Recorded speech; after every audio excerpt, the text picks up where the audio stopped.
I'm going to give you the three most important concepts in my new book, Addiction, Procrastination, and Laziness, a proactive guide to the psychology of motivation. Number one, all motivation is an internal compulsion to increase pleasure or reduce displeasure.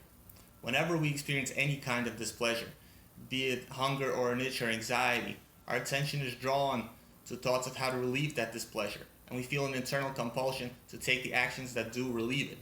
That internal compulsion is motivation.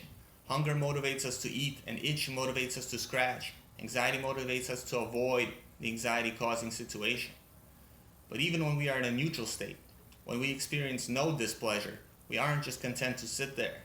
Then an entirely different type of motivation takes over, seeking pleasure. Everything we will then want, and everything our thoughts will be drawn to, will then have one common denominator, being pleasurable. That is the state we call boredom. Number two, our minds are extremely effective and faithful simulators of reality. The human mind automatically anticipates what things will bring us pleasure and displeasure in the future by unconsciously modeling it in our present knowledge and our past experience. And we cannot trick this unconscious function. If you have an important deadline, you'll never convince yourself that failing to meet it won't have negative consequences when you know it will.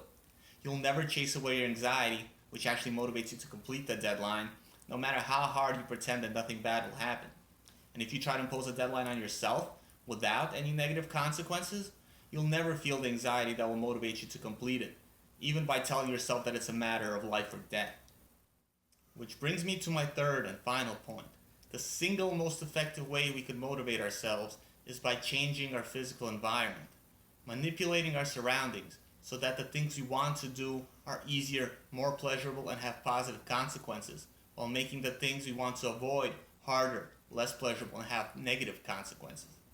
The advice you often hear to just do it or just don't do it simply doesn't work, because while we do have the conscious ability to choose our actions, this is in fierce competition with our motivations.